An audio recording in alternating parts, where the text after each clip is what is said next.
I'm going to go ahead and get us started. I'm sure others will filter in, but we don't want to get too far behind. So hello and welcome to the keynote session of Breaking Barriers, the 2022 Open Ed Virtual Conference hosted by Texas Tech University Libraries. We want to make this a welcoming space, so please remember any form of harassment will not be tolerated and may result in removal from the virtual conference. As a courtesy to our speakers, please keep yourself muted, and we encourage you to turn off your video during the presentation, but we welcome you to turn on your video for the Q&A. This session is being recorded and will be posted on the library's YouTube channel after the conference has completed. Closed captioning is also enabled, so please use that at the bottom of the Zoom. I am going to send the link into the chat. And this goes to the conference homepage, so you have a brief description of the conference, the presentation schedule. We encourage you to go to the other sessions as well, and more information about our keynote speaker. Please use the chat feature to submit questions at any time. I'm going to be monitoring questions as they come in, and I'll ask them during the Q&A portion of the presentation. If you'd like to ask a question anonymously, feel free to chat with me directly and just indicate that you want that question to be anonymous. And then, of course, you are welcome to turn on your camera and verbally ask questions during that Q&A portion. So now I'd like to invite Sabrina Davis to introduce our keynote speaker. Hello, everyone, and thank you for coming. I am pleased to introduce Dr. Michelle Singh as our keynote speaker this week. Dr. Singh serves as the Assistant Commissioner of the Texas Higher Education Coordinating Board's Division of Digital Learning, which is the newest division at the THECB. Dr. Singh is a leader in the field of digital learning and is currently serving as chairperson of the board for the Texas Digital Learning Association. She has previously served on the United States Distance Learning Association board as chair of the Texas A&M University System Council for Academic Technology and Innovation in Education, chair of the Learning Technology Advisory Committee for the THECB, and chair of the South Texas Higher Education Regional Council.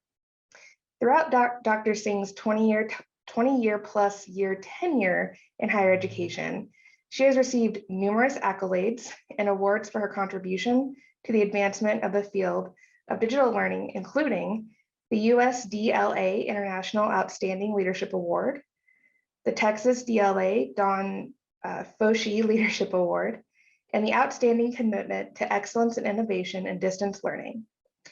She was also recognized for the TMA UCC College of Education and Human Development Achievement Distinction, and recently received the Corpus Christi Top Under 40 honor. Dr. Singh attained a bachelor's degree and a master's of education degree from the University of Texas Pan American and a PhD from the Texas A&M University Corpus Christi. Dr. Singh is a strategic visionary who is internationally sought for her expertise in the topics of digital transformation, optimization and modernization of data and technology, change management, and the ecosystem of digital learning.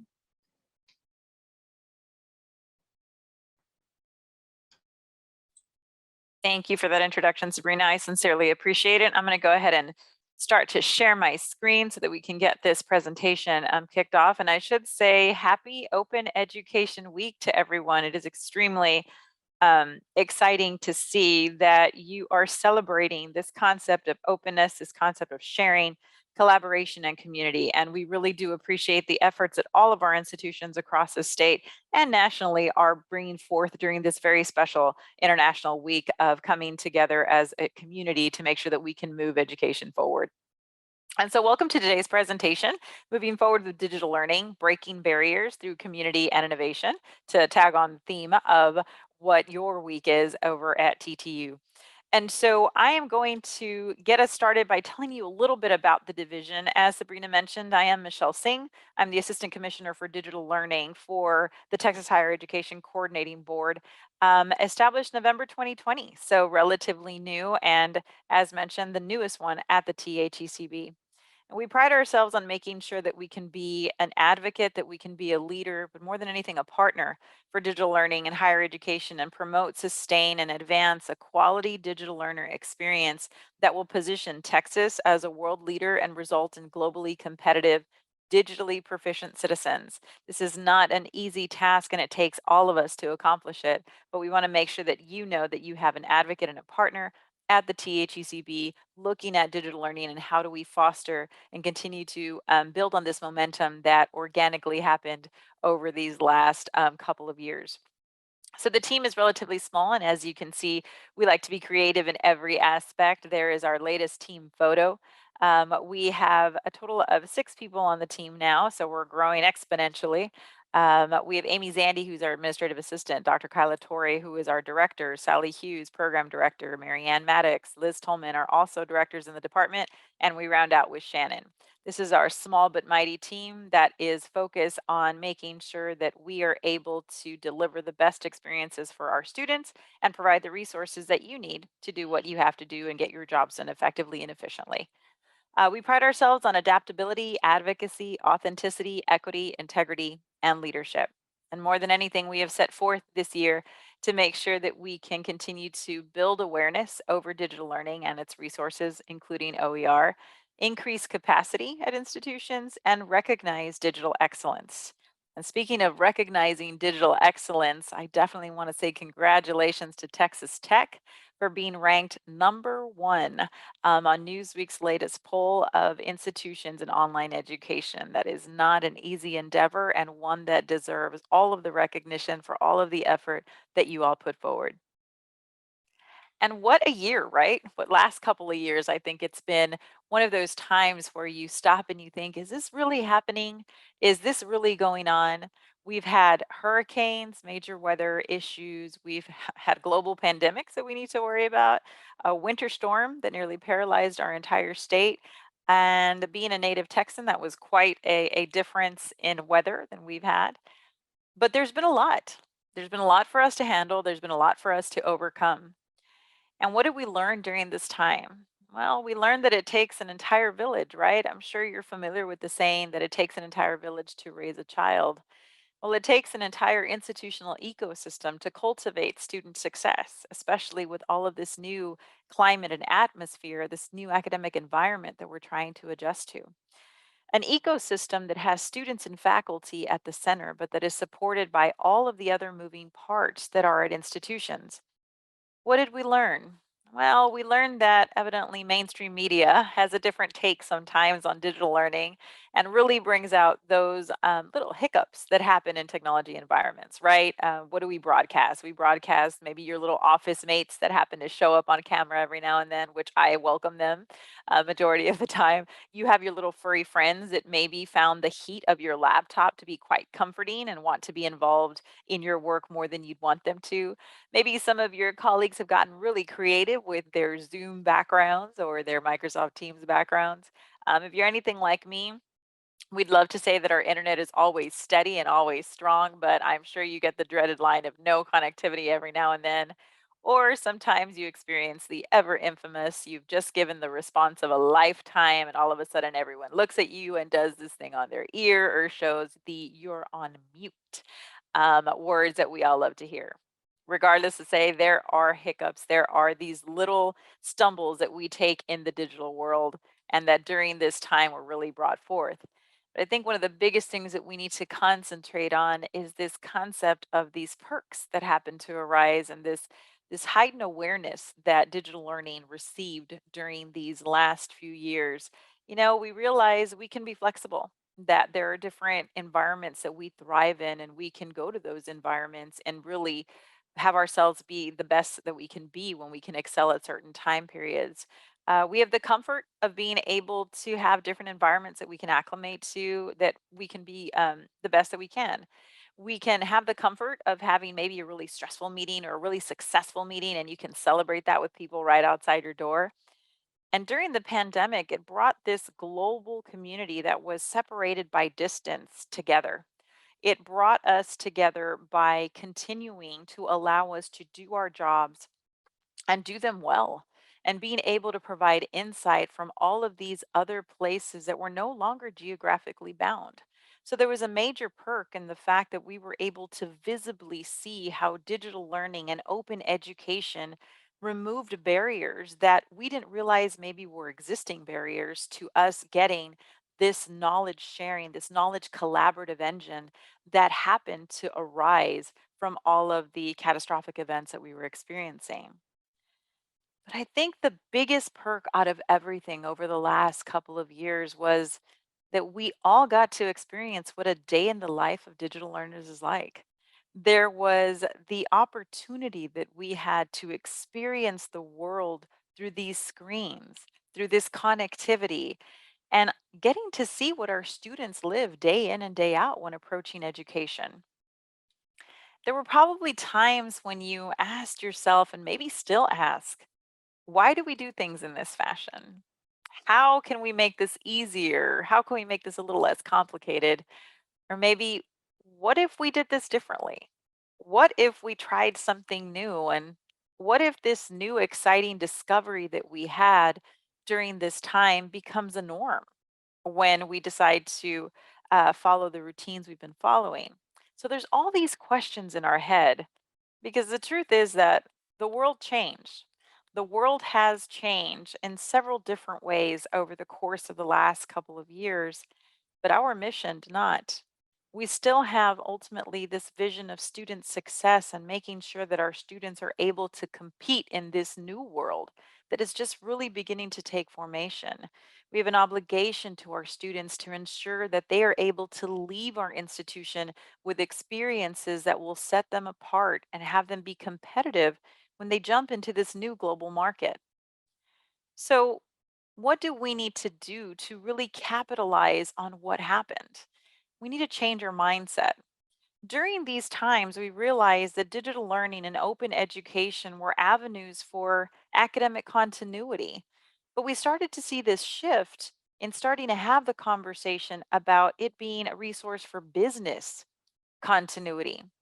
At what point do we start having the conversation about digital learning and open education being part of our strategic institutional success? I know that several of you have probably either used or heard the term, we're going back to normal. We've resumed activity as it was prior to the pandemic. We've gone back to environments that we left in a very big rush when it came to responding to the coronavirus. And so we've gone back to norm. But what is norm? What was normal then is no longer normal now. And what we want to do is make sure that we can challenge each other to see things in this light, that it is not one versus the other. It is not digital innovation versus what we consider the normal traditional environments. It is not an all or nothing game. In fact, it's time that we take the gloves off and stop thinking about these things in a polarity sense, but start to think about it and how do we have this synergistic relationship that really allows us to do what? To define the new normal, to find out what is the best experience that we can do, provide for our students. There are face to face activities and there are traditional things that happen at institutions that we want to cultivate, that we want to continue, that can't be replaced online. The same way there's this digital innovation that sometimes cannot be replicated in certain environments. But really, what it is figuring out what is this balance that we can bring to the table? What are these conversations that we need to have so that we can really start to talk about delivering the best experience possible? So, what I want us to do is start to think about these concepts about moving forward. When everyone is talking about going back, let's switch that narrative to how do we move forward? How do we move open education forward? How do we move digital learning forward? How do we move higher education forward? Well, we really begin to foster innovation, creativity, energy, strategy, and success, which happen to arise in different pockets and sometimes less than ideal situations. We start to think, how do we take these experiences and create these enriching experiences post-pandemic, post going back and assuming the traditional environments? And it's not an easy challenge. So we've got to think about it together. We need to start to think about our barriers and how we collectively, as a community and through innovation, can break through those. If we asked back in 2019, what does digital learning impact? And you probably would get a lot of answers like physical spaces, information technology, maybe there's some state authorization in there, there's some compliance accessibility. A lot of it was really focused in the academic affairs umbrella. If we forward to 2021 and now 2022, what does digital learning impact? And the answer is everything. It impacts how we teach, it impacts how we learn, how we do business, and it impacts how we live. So I want to take this time to tell you a little story about an event that happened during the winter storm. As you all know, Texas was basically put to a halt in weather that we were not used to and weather that debilitated us to the point where we were trying to figure out how do we get out of this? What is the next step? And what do we do to face these types of conditions? Well, one of our faculty members at UT Austin, Dr. Yerbali, from Engineering and Computer Science, said, I'm going to do what I do in my classes. I'm going to create a YouTube video so that I can show people how to fix their tankless water heater. Since there was a shortage of supplies and a shortage of labor, he thought, well, maybe a couple people can benefit from this video. So him and a neighbor got together, did a YouTube video. People saw it, their neighbors liked it. They started viewing it. They started fixing their water heaters. They then started collaborating and sharing tips and tricks of how to fix their water heaters. And so everything was slowly beginning to really gain this momentum of this community spirit. You were able to change the quality of life for people by using digital media, by using a resource that was open and that was available to people when they needed it most. This was OER in action. This was an open resource that someone thought, I can help. I can help my fellow neighbor. And they did. I'm sure several of you are thinking, I may not have thought about OER in that sense, but in reality, that's the beauty of having open education. And that's the beauty of having these open resources is you never know when someone else is going to need something or want something that they can then use, perfect, and collaborate for the next round. So I want us to continue to think about that story as we start to see how do we promote this concept of openness? How do we start to promote open education and open education in more than the traditional sense of affordability? Some of the biggest benefits of OER are definitely affordable learning.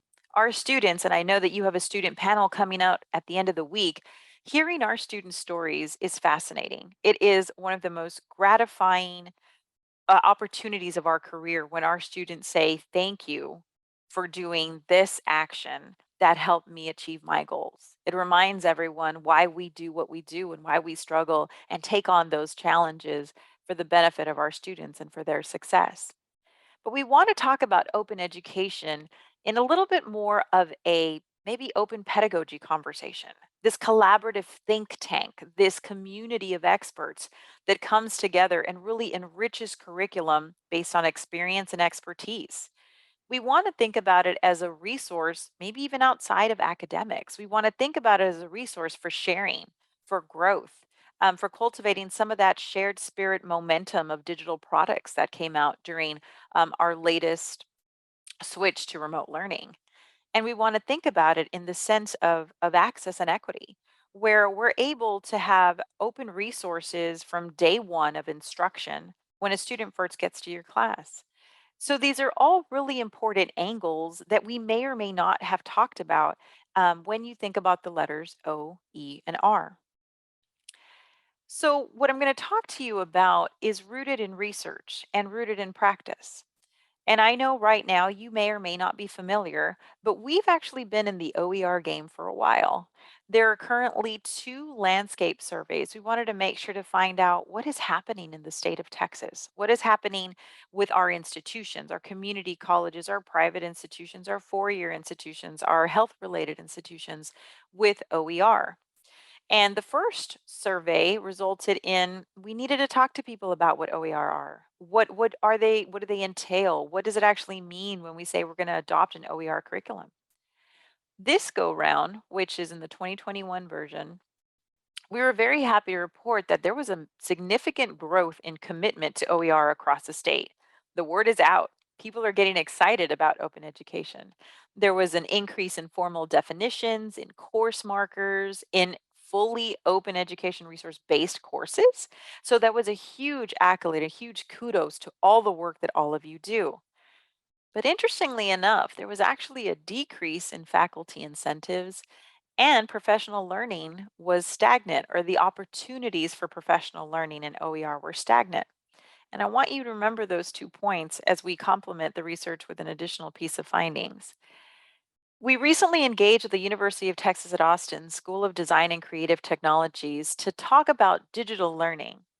And in this user designed research, we came up with this triangle of support that needs to be present, these interdependencies that emerge during our time to remote learning and quality online digital learning.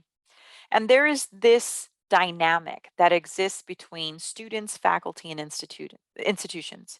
Students 100% mentioned that they depend on their faculty, not just for instruction, but as their primary resource, their primary source of support in an online environment.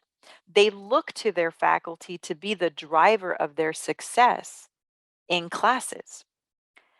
Our faculty members look to institutions to provide resources, to provide financial support, to provide technology, to provide the environments to be able to thrive in digital learning and open education. And institutions depend heavily on students having an enriching experience to be able to continue to grow as institutions. All of these pieces put together need to be considered. The one big results in the landscape finding was the institutions that have had major success in OER are those that have established ecosystems of support for OER practices. So taking these 2 pieces of research findings, we realize very quickly it takes a village. So exactly what we started off this presentation with, that it takes a larger picture, a larger group of support, is the exact same thing that OER is exhibiting. We need to come together as a community, as a system of educators, as a system of support to be able to provide the opportunity for people to be creative, for people to try something new. That takes time. But we have to also acknowledge the fact that there are barriers to jumping into adoption of OER. And there are probably some, if I asked right now in the crowd, you would probably come up with these 3 and then some, because this is different. It is new. The 3 that I want to talk about today are awareness, quality, and time. I always like to say that OER are 3 simple letters for a complex topic that has several layers. So you might be asking yourself, where do I begin? I'm excited about the topic. I know about the topic now. I'm starting to learn. How do I engage? What is my first step? Well, I will tell you that your first step probably already happened. The last time that you went to a fellow faculty member, or you yourself shared a resource with a fellow faculty member, you were engaging in open education practices. Now, granted, you're probably thinking, I just shared it with one of my colleagues, but it was your work. It is your work that's being creative that you then handed over to someone else so that they could adapt and use in their own instructional capacity. That's the core spirit of OER. There are different licensing types, whether you give full access or restricted access or for education only. But the spirit is sharing and being able to collaborate. Now, granted, there are plenty of resources out there, and it can be pretty daunting to jump in if you're not really familiar with the environment. But Texas Tech is really lucky. You have Sabrina Davis. your open educational resources librarian, and your library team to be able to support the effort you're doing. You also have a very strong digital learning team, as was evident by your #1 ranking. Those two offices are critical to being able to explore open education incorporation into your instructional classes.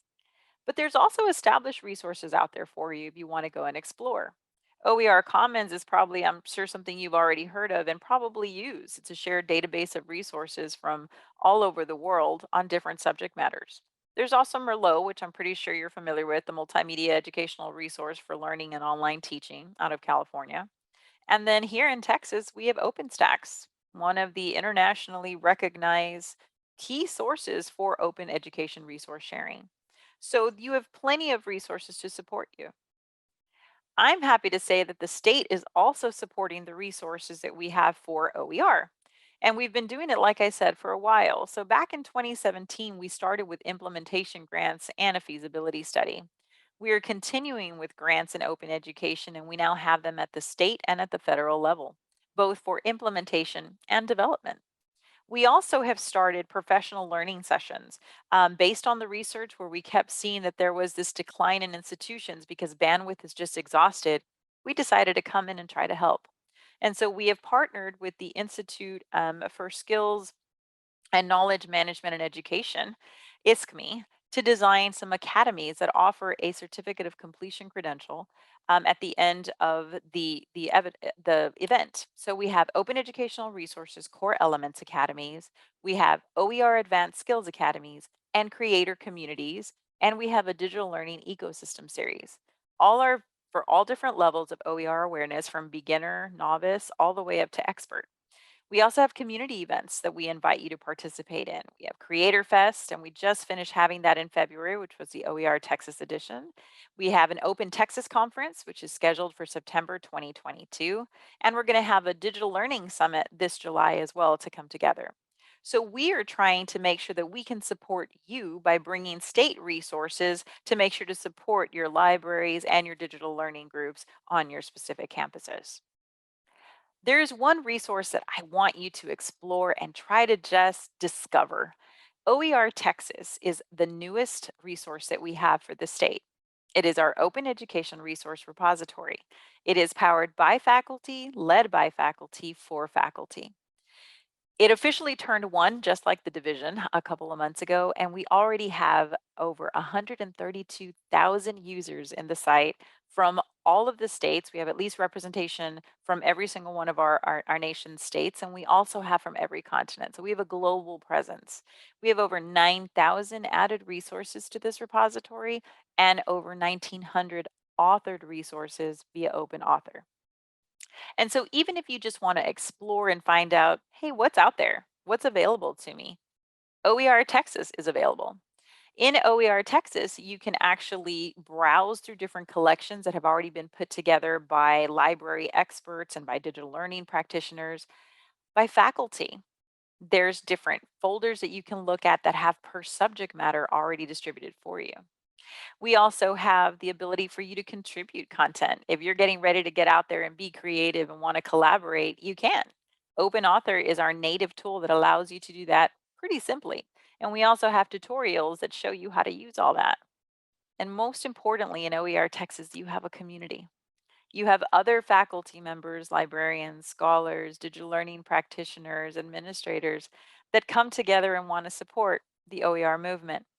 And so you can build collaborative groups. You also can lay digital real estate down for Texas Tech University, and Sabrina and I will be talking about this a little bit in the future, for an institutional hub space where you can have resources within your own department and be able to share in a nice collaborative environment. Now, granted, you're thinking, wow, this is really overwhelming. I'm not even really sure what the grasp is on OER yet. That's okay. We also have resources on there for you to get started with OER that start with a course called Texas Learn OER that was designed by Digitex, the Digital Consortium for Higher Education, as well as Ms. Carrie Gitz out of Austin Community College. You can go through a series of sessions that walk you through licensing, walk you through step by step on what are OER. You have professional learning collections, you have video testimonials from some of your colleagues, you have different groups you can participate in, and also several videos on the voices in Texas, people that are actively using OER that also had maybe that fear, that hesitation, but were able to jump over that hurdle, understanding there was a community that could support them. And so when it comes to awareness, you have several different resources, and I hope that now you have a better clue on where to get started. But one of the other pieces that I mentioned was quality. And quality is a conversation that we really need to dive into. Several times we've heard from faculty across the state that they're not sure about the openness or how vetted these resources are before they get posted. They're not sure if it's the same quality as they would get out of a textbook or out of a vetted textbook that has been used in their classes for a long time. And those fears are very real. They're very real to be considered and to go through. One of the benefits of OER is this concept of intense peer review. So when you look at the OpenStax database, OER comments, and OER Texas, you'll see on there that there's a rating system. There's also an endorsement system. So there are several faculty that look at resources before they're posted. When you look at textbook adoption, the beauty is you get real-time information on whether that textbook met the objectives for that particular faculty. Also, maybe you get to see if instead of a full textbook, just certain modules and certain resources. One of the biggest things that we do is consider quality of a full textbook. Well, in reality, with OER, you can actually comment on certain pieces of content and really begin to see what are those exemplars that you want to follow and you want to adopt in your classes. So quality is always at the forefront of OER. And of course, with every textbook, you will have those that are stellar and those that maybe are not as stellar. The same thing happens with open education. The difference with open education is you get real time, live feedback from a large group of people that are just like you, wanting to adopt content to take their classes to a new level. Now, granted, everything that I've talked about takes time, and there are competing priorities everywhere. I am very well aware of that. There are several things if you are on a tenure track that you have to be responsible for. Designing classes in digital learning, it's not an easy thing to do. I think we very clearly realize the difference between effective remote learning and quality digital experiences. And we want to shoot for the second one. And if you're going for the second one, that is a timed process. It is a process that takes you a significant investment in looking at your environment and developing your classes and designing your classes and publishing your classes and then going back and analyzing and feedback in your classes. But what I want you to do is be encouraged to just take that first step. No one says that you have to redesign your entire class and make it OER tomorrow. No one says that you have to let go of the textbook and those ancillary materials that sometimes come in an e-pack that you're used to and you're comfortable with and that your students have had success in. We're just asking you to see what else is out there and maybe try and explore some of the resources that can complement that. Get familiar, get your feet wet, and all of a sudden start to build. Eventually, you may end up with an OER course. And so, what we really want you to do is understand that we get it. It takes a lot of time, but you have a support network that is able to help you eliminate some of that time by helping you curate lists, by helping you get to those resource libraries that would give you the most benefit and the most advantage for the limited time that you do have. So I know I've thrown a lot at you, but I think the biggest thing that I want us to think about is we have an opportunity. We have an opportunity to be able to capitalize on the experiences that we had. They may have come from a very confusing and very conflicting place of all of the different catastrophic events that I talked about. But they gave us an opportunity to see what could be. They gave us an opportunity to see what we could be tomorrow. And so I challenge all of us to influence what comes next in higher education, to influence what comes next in your specific classrooms. And more than anything, I want to thank you. I want to thank you because we didn't just survive during this time. You decided to thrive. You didn't just decide to get through, you decided to get better. You decided to be the digital learning champions that the world needed to see. You decided to make sure that you were a change agent. Change isn't easy. It isn't easy for anyone. It never has been. It takes time, it takes dedication, it takes commitment, resources, and support. It takes teamwork, vision, strategy. It takes champions. It takes you, and it takes all of us.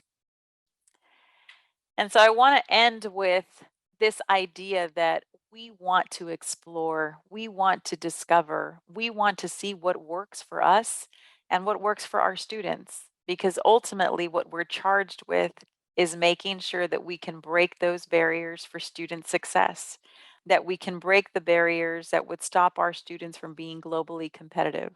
We have the privilege of serving students that are best of the best, and you are best of the best, making sure that they get the experiences they need to be successful. So at the end of the day, we want people to say that Texas got it right, that we took a time of great tragedy and of great confusion, and we turned it into one of the most successful ventures, that we took digital learning and moved it forward. We moved OER forward. We moved higher education forward. And most importantly, we moved forward. So I thank you for allowing me to share this message with you today. I applaud the fact that you're here. That is step one. And whatever the coordinating board can do to assist in this process, let us know. We'd love to hear from you. We love to partner with you and more than anything, support you in whatever exciting next steps there are that await. Thank you. Well, thank you, Michelle. That was, yeah, a lot. Oh, definitely a lot. Yeah, some clapping hands. But at this time, please submit any questions via chat or feel free to turn on your video or just unmute and ask. But I do have a couple questions that I came up with, so I'll start with those. You were talking about faculty incentives and opportunities for professional learning. Did your research uncover kind of any ones in particular that were kind of most effective for institutional success for OER? And so the beauty of Texas is we're a big state. And so what works for one institution may or may not work for another. And it really depends on where you are in the OER awareness campaign. And so for some institutions, some of the bigger benefit came from large awareness events where you were just starting to introduce what is that concept. For those that were further along the way, it was communities of practice where you could bring instructors together and share the experiences that they had already. For others, it was research grants and being able to look at whether OER were successful in certain academic classrooms. For others, there were adoption grants or implementation and development grants that faculty could have. So it really depended on where exactly that institution was. And it wasn't even so much an institution, it also was departments, colleges. Wherever those institutions were or wherever those groups were is really where that central focus. But those are some of the examples of how people were able to use the monies that they had originally had aside for faculty incentives. Development grants are always a plus because, like we said, time is very limited. And there's a lot of competing priorities, and we need to make sure that we can see the value, even if it's monetarily, that you can have value in the development process. I was wondering also, did you find anything that was kind of more policy driven, or was it more that kind of financial incentives? And so a lot of this conversation comes from your academic faculty community. So when you say policy, a lot of institutions are not implementing policies that then have to come down for faculty to adopt. A lot of it is being driven by the actual instructors, the students, and the support systems. And so when we talk about policy, it's more along the lines of ensuring that you comply with state policy, because we do have a couple of state policies that have passed that we need to go with. But a lot of it was more along the lines of how do we talk about this effort instead of institutionalizing it with regulatory instances. The other question I had is, what kinds of barriers do you think are important to kind of knock down to support more equity in OER? And so I think access is really important. Access is really important when you come to digital learning in general, right? So we have different geographic regions that we saw during the pandemic where internet was really strong. and then other areas where there was a really big dearth of internet connection. And so when we talk about open education, specifically, that's another piece of access that's really important, is our students will not have to worry about whether or not they can pay for a textbook or when that comes in. Do I have to wait for my financial aid money to come to my pocket? Do I have to wait to get paid to be able to get a textbook? All of this with open education is available to you day one. It is available to you if you have internet connection. One more time, there's that access conversation that we got to talk about. But being able to look at OER as through the lens of social justice and through the lens of being able to level the playing field where everyone starts with the same resources in their hands from day one can really change an experience. Even before day one, you have some students that really like to catch up on reading or want to know what they're getting into. They won't have to wait until a bookstore has the book or doesn't have the book. If there's enough copies, they can actually get access to that resource when you choose to allow them to.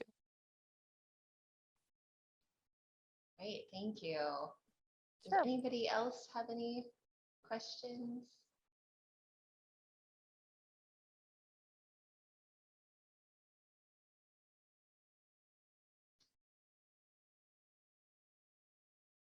Last call.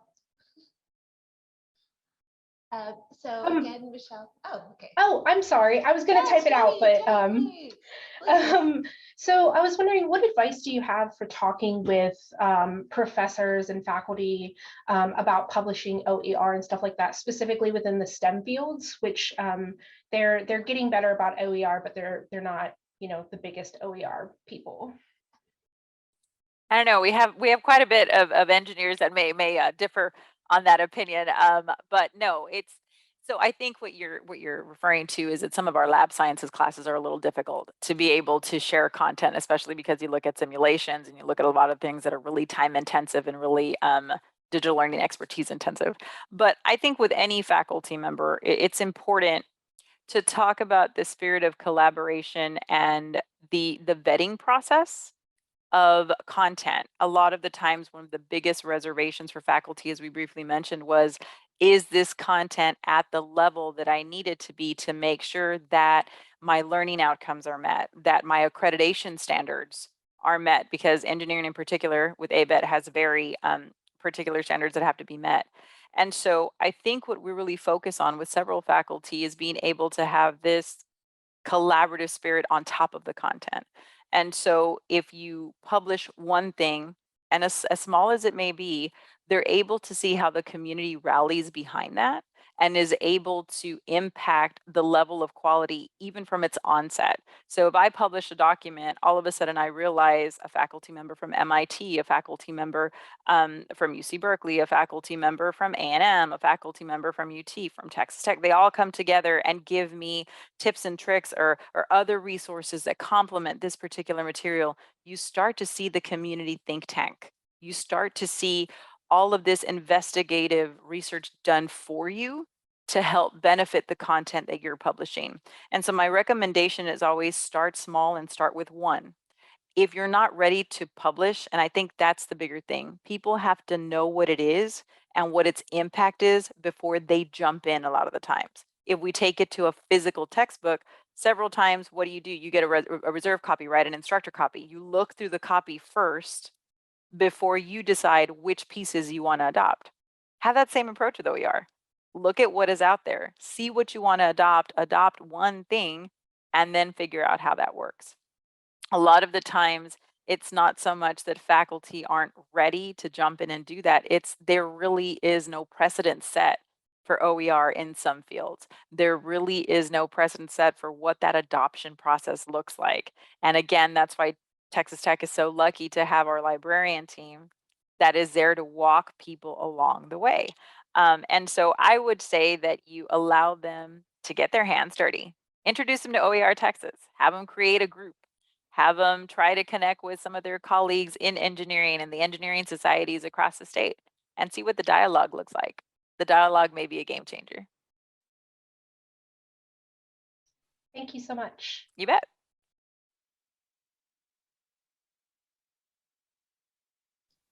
Yeah, I really appreciate I think a lot of times you talked about things aren't just all one or the other. You don't have to jump all the way in and blend. Yeah, I had a question. Well, thank you for your talk. It was wonderful and great to know about all the resources and things that Texas is doing in this arena. And I mean, a couple of things about STEM education, and OER makes a great. I think OER is great because the system. Our fields tend to be very dynamic in engineering, so changing things and also publishing textbooks in engineering is somewhat difficult because we have a much smaller market. So commercially, people don't like, at least the publishers are a little skeptical updating books or making them available. So I see a lot of positive benefits of having OER-based textbooks in engineering and science. Along the same lines, is there any attempts from the coordinating board in general to recognize OER contributions? Like we know we do the 18 doctoral characteristics, those 18 characteristics of doctoral education and things like that. As the coordinating board, is there any effort to bring OER contributions somewhat in the mainstream as with publications and other things? Because that can be a game changer too in terms of getting faculty involved and putting their investment of time into it. So I think that's a great suggestion. I think right now what the coordinating board is really trying to focus on is let's get the awareness level set out.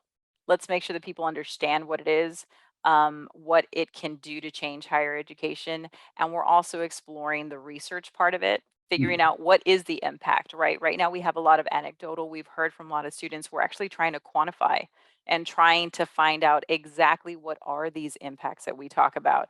Affordability was the center of the conversation for a very long time. So we have reports on some affordability, but we don't have a state report that says what is happening at all of our campuses and what type of cost savings number is that. But we want to change the conversation to also include what type of qualitative experiences what impact is there in that sense?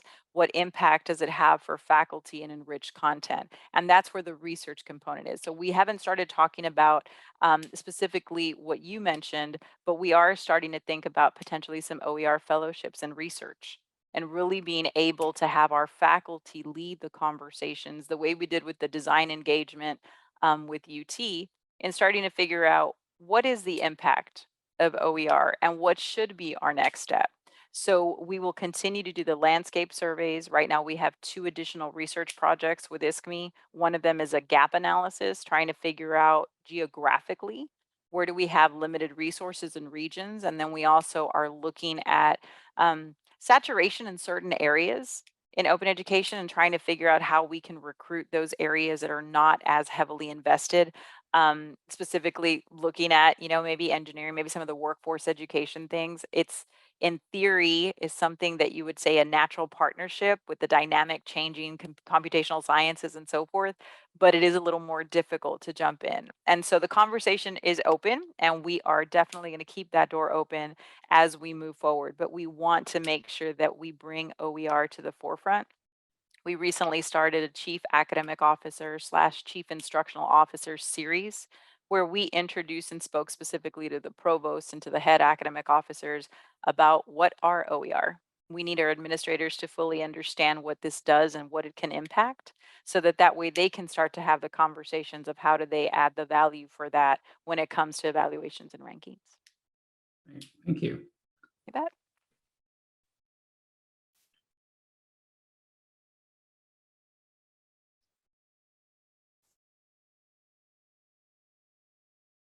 Any last burning questions?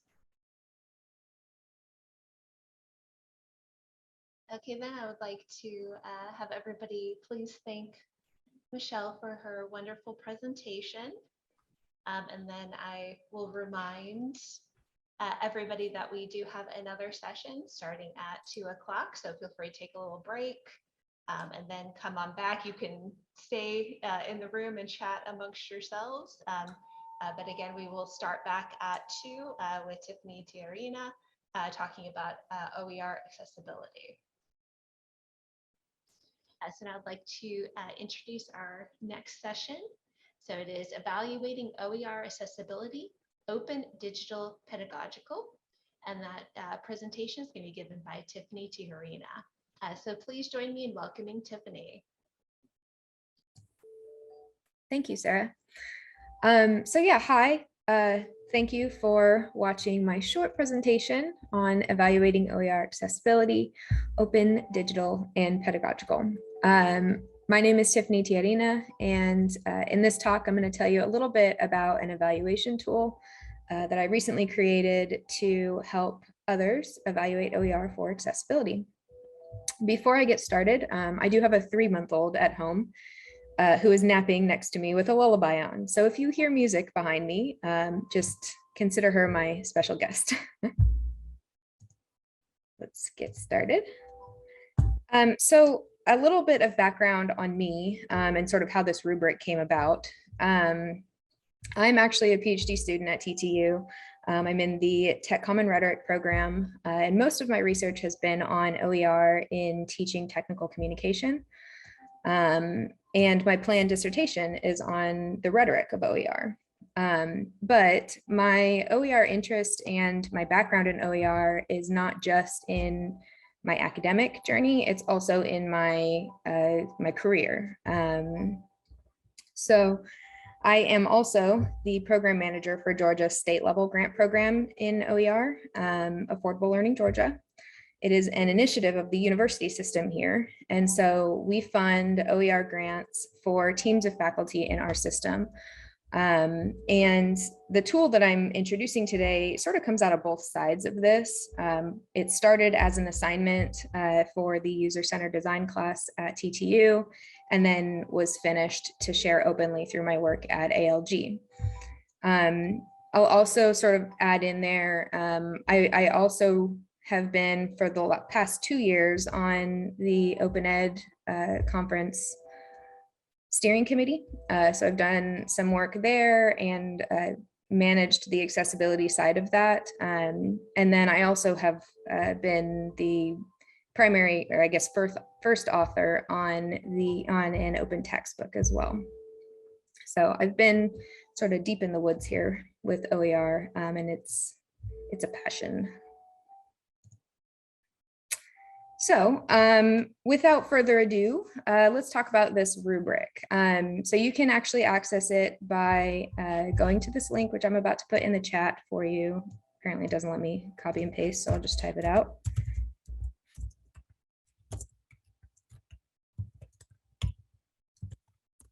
Oh, and of course it went to a direct message, sorry. Let me send that to everyone.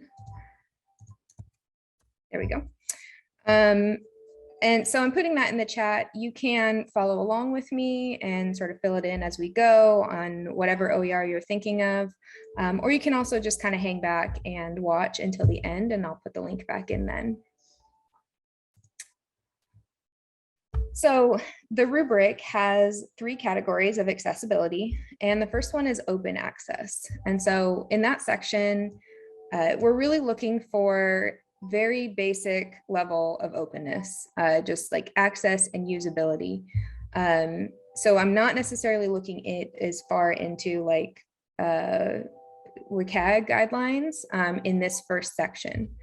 So in this first section, first thing we're going to look for is downloadability. So is it able to be downloaded in a common and editable format? So a lot of the time there are OER that maybe are only available as a PDF, and that's great. It's there, it's available, but it's not quite as edit friendly. And so it's a little bit harder for people to cater to their own courses.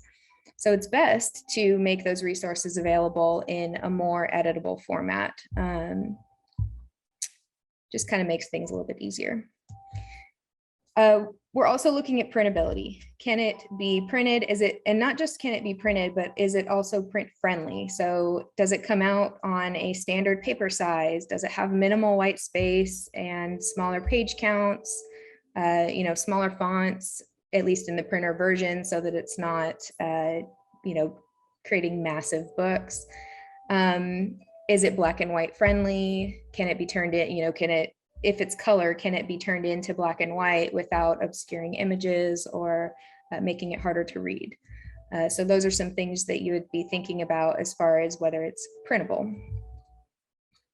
Then there's also responsive design. And so this is a more of a web term, but responsive design is really referring to whether it can be viewed and read on multiple types of devices. So can it be comfortably read on a desktop, a laptop, a tablet, and mobile devices? That is often sort of an HTML, CSS kind of issue, but a lot of the resources that we have available for creating OER actually have that kind of feature built in already. And so that's something that you can look into, test, and then if you're actually like writing your own website for this, then you might get some help from a web designer on how to make it responsive. Then we're also looking at format convertibility. So can it be easily converted to different document formats without losing its accessibility features? So this is important because not every document format is going to work for every reader. And so you have, like Word documents, PDFs, there's online versions, EPUBs, and each person might need to read it in a different document format based on their device, or even if they're using assistive technologies. And so depending on their situation, it would be helpful if your resource can be easily converted without losing the accessibility features that you've built in. So maintaining its heading structure and things like that, which I'm about to talk a little bit more on the next slide. I actually did not mean to turn yet. And then finally, when I say other barriers to access, this is sort of looking at other things you can think of that make it harder to access for anyone else. And so the first things that come to mind for me are like login requirements, paywalls, language barriers. And so if there are things that you can do to your resource to make it easier for anyone to access, then it's a good idea to do those. Digital accessibility is our next category. And this is where you're thinking a little bit more about the typical accessibility standards. So we're looking at those WCAG guidelines and making materials accessible to all learners, regardless of their ability. And so for digital accessibility, these are just some very basic guidelines for it.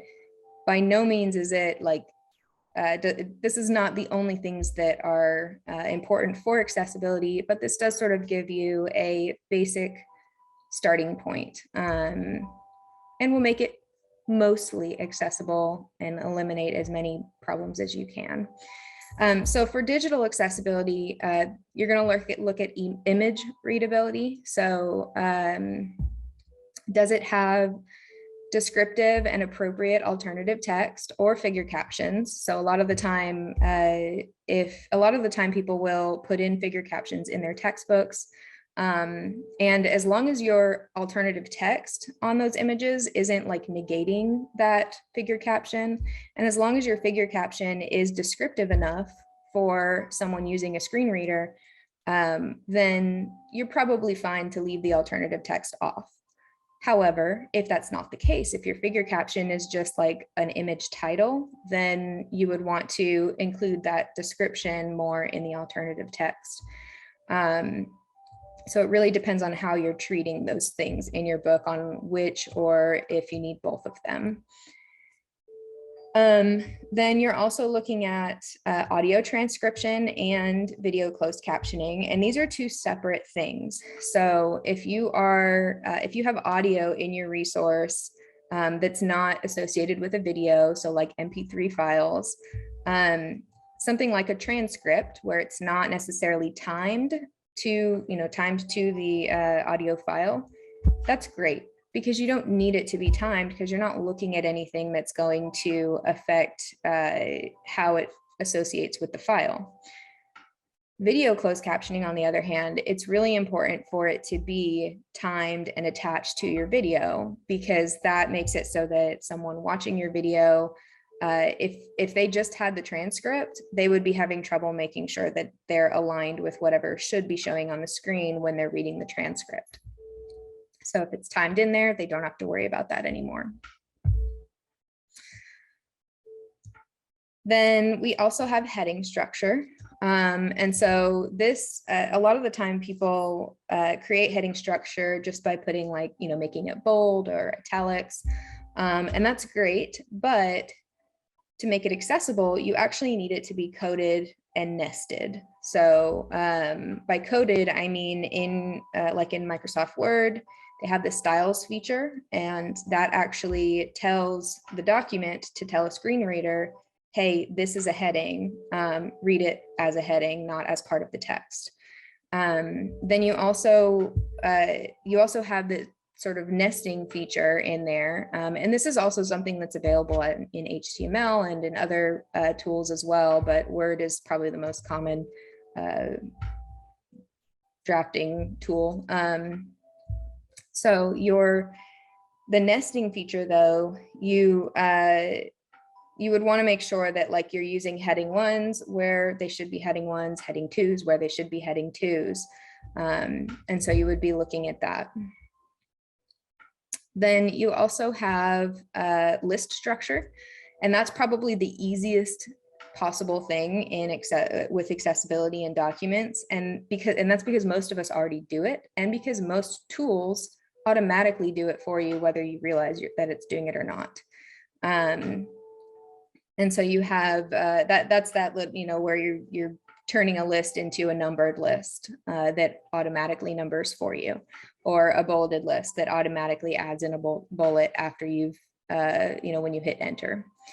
And so the important thing there is just to make sure that you are using that coded feature instead of just typing it out and letting it sit on its own. And that's because if it's in there as a coded list, then your screen reader is going to read it correctly to the person using it. Then we have descriptive links. And so for this, you want to make sure that whatever you're linking to has descriptive text instead of the URL. So a lot of the time we're tempted to just put the URL in, maybe because we want it to be highlight and copy and pasteable. And that's fine, but you should also, if you're going to do that, you should also include a version of that link that is not just the URL. And the reason is because a lot of people that have visual disabilities are actually taught not to click on links that don't tell them where it's going. And so if it's just a URL, then it's not obvious where that link is going to go. And that discourages the person from actually using that link. So you want to make sure that you're actually saying where that link's going. And that means that click here doesn't work either. So then we also have text emphasis. So we want to make sure that we're using appropriate methods of creating emphasis in our documents. So it could be bold or italics. Underline is not as accessible as using bold and italics, but it's there, it's an option. But the big thing is making sure that you're not like putting things in all caps, because a screen reader is not going to tell them that it's in all caps. It's also important that you're not using colors to make that distinction. So if you just turn a word red, a screen reader is not going to tell that person this word is red. They're not going to know. And speaking of color use, you also want to make sure that your backgrounds and your text are, they have clear contrast, it's easier to read, and your, I guess if going back to that printability thing where, making it, if you can turn it into black and white, that will make it easier to make that conversion, and as well as also making it easier for someone who maybe is colorblind to read it. And then we also have pedagogical access. And this is something that we don't necessarily always think about. And that's accessibility at the pedagogical level. And so in this section, the rubric is really looking at the application of the resource. So not so much the design of it, but what the pedagogical tools inside it allow the user to do. And so it also might be looking at things like ancillary materials as well that are attached to the resource. And so we'd look at self-assessment opportunities. So does that resource include them to use before submission of graded assignments? And so does it have resources where students can actually test themselves before they submit it for grade? Because that allows them to assess their own learning without penalty ahead of time. It also helps them study. So a few examples of that might be like ungraded practice quizzes, reflection activities, peer review assignments that are not graded, and other opportunities where they can get feedback before actually submitting for a final grade. And then we're also going to look at the universal design of activities. And so do those activities encourage universal design practices so that students can complete them in multiple forms that better suit their creative and preferred learning styles. And so if they maybe you have a project that could be done in multiple ways. Maybe they could submit a website or a document or a video and still meet the learning goals. So that's important. It's not always going to be something that you can give them options on, but if it is something that you could, does that activity encourage that practice?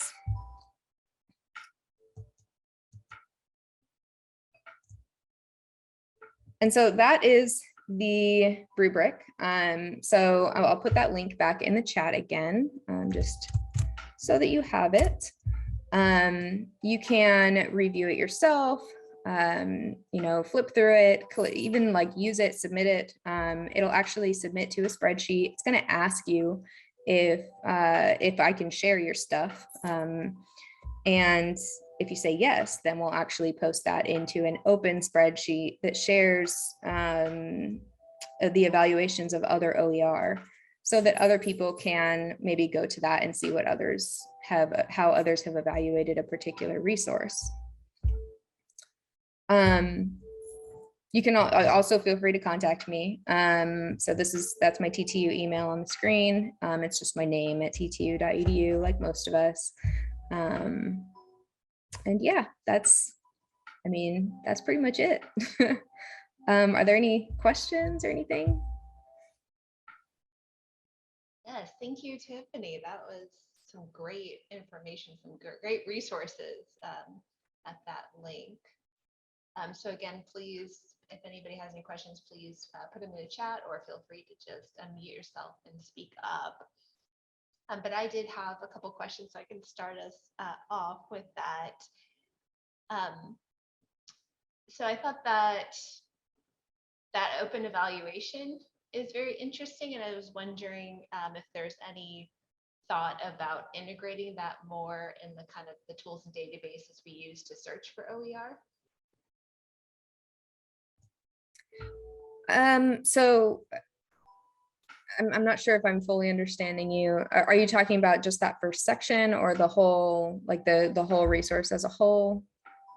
Well, I was thinking about the process of like you can evaluate an OER textbook or some other resource and then submit that evaluation. So I was wondering if there had been thoughts about integrating that more kind of into how you search for OER. Yeah, absolutely. The rubric, the resource itself is actually meant to be used by both people who are creating their resources and also people who are trying to evaluate resources that are already out there and make decisions on whether it's appropriate for their course. And so you'd be looking at it a little differently. So, you wouldn't necessarily be, looking at I guess whether you yourself are doing those things, you'd be more looking at whether they already exist. And then in some cases, also looking at whether it's something that you yourself can fix. Because if it's open, then that ability is there. If it's editable and remixable, then hypothetically, once you do this accessibility evaluation, you might find that it needs some accessibility work. And now you've got a nice, concise list of things that need to be done. That's a great idea of remixing, the open content to be more accessible. Yeah, definitely something you could start maybe to crowdsource, make some accessible versions.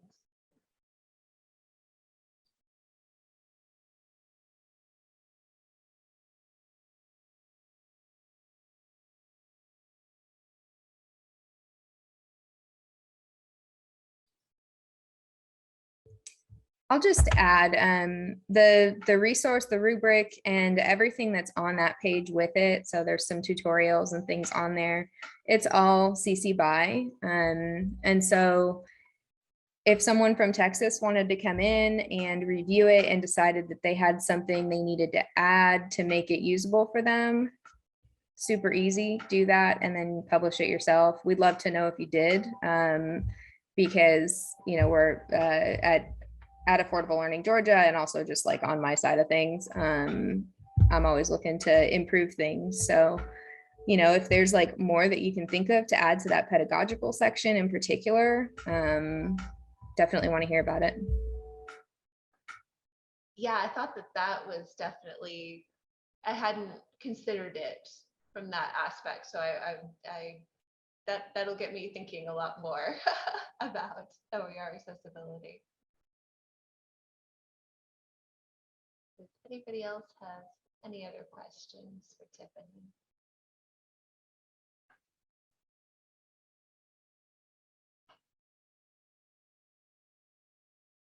Well, again, thank you so much, Tiffani. That gave me a lot to think about. I'm sure everybody will have a lot to think about and hopefully start to implement into their work. So again, everybody, thank you for attending this session, and we hope we will see you at the next sessions for the rest of this week. So thank you all. Thanks, everyone.